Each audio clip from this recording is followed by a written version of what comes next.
Have you ever imagined soaring through the sky not in first class, but in a flying golden palace? That's exactly how Donald Trump travels aboard his infamous private jet, Trump Force One. This isn't just a Boeing 757, it's a $100 million airborne monument to wealth, ego, and elite branding. With polished wood interiors, gold-plated seatbelts, and hand-stitched leather for just 43 people. This jet doesn't just transport, it intimidates. There's a full-size bedroom, a marble-clad bathroom, a dining room modeled after a five-star hotel. This is not a plane, it's an airborne statement. But this jet isn't just about comfort, it's a fortress. With bulletproof windows, military-grade communications, and reinforced armor, Trump Force One is built to withstand threats while commanding awe at every runway it lands on. Every detail screams one thing. Donald Trump doesn't fly, he arrives. But before Trump conquered the sky, he ruled the seas. Meet the Trump princess, once called Nabila, a 282-foot mega yacht originally built for Saudi arms dealer Adnan Khashoggi. Aboard a private cinema, a hair salon, a hospital with an operating room and space to entertain over 100 guests for 3 months without ever docking. When Khashoggi defaulted on his loan, the yacht went up for sale. Trump, hearing whispers from a broker, made a bold move. A $30 million cash offer sight unseen. He then poured another $8 million into redesigning it. Italian onyx birds, maple wood, and a bulletproof swimming pool. Docked beside his Atlantic City casino, the Trump Princess wasn't just a yacht, it was a floating billboard of American excess visible to every high roller, every investor, and every rival. It wasn't pleasure, it was power. On the ground, Trump's luxury obsession roared louder. His car collection is a gallery of statement pieces, each vehicle chosen not just for speed, but for image. There's the Rolls-Royce Silver Cloud, a vintage symbol of class and control. The Bentley Continental GT, a handcrafted beast made for both racing and reclining. And yes, a 24-karat gold-plated motorcycle custom-built by Orange County choppers. Why? Because normal isn't an option when your name is carved in skyscrapers, from his Tesla Roadster to the armored Cadillac limousines. Every car isn't just about where he's going, it's about who's watching him arrive. And when Trump needs to skip traffic, he takes to the sky again. His Sikorsky S-76 helicopters offer luxury wrapped in stealth.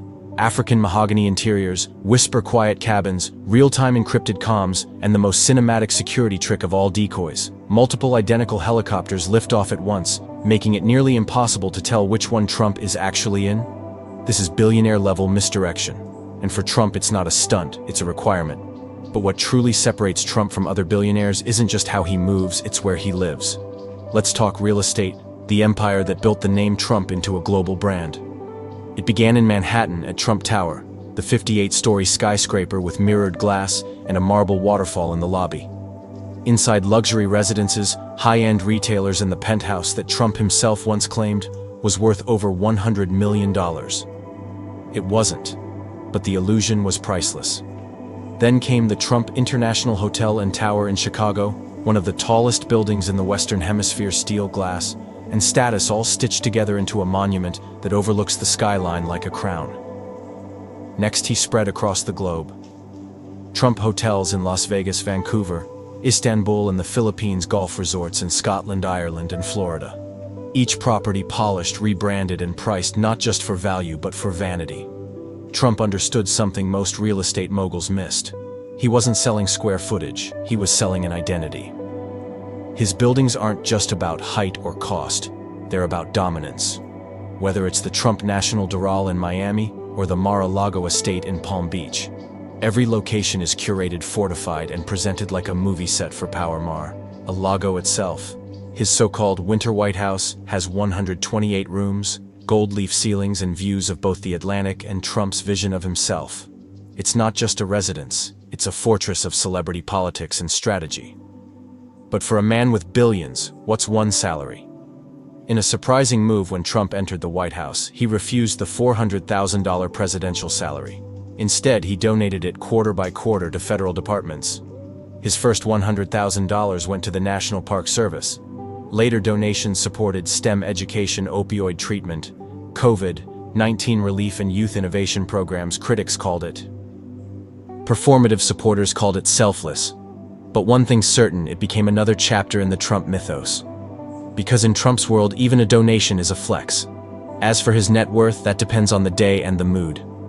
Trump has claimed values ranging from $4 billion to $10 billion. Forbes and Bloomberg, using real estate appraisals and financial disclosures, placed him closer to $6 billion. But Trump disagrees. Why? Because he values his brand, and according to him, that's worth billions alone. In 2023, the New York Attorney General accused Trump of inflating his assets by as much as $22 billion per year, launching a lawsuit with over 200 counts of alleged fraud. But if perception is power, Trump never flinched. Because for him, the real wealth isn't always what's in the bank, it's what people think is there.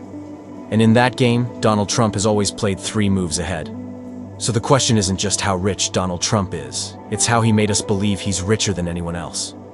Let us know in the comments, is Trump's empire built on hard assets or on brand illusion? Hit that like button. If you enjoyed this inside, look at the billionaire lifestyle, and don't forget to subscribe for more cinematic stories like this one.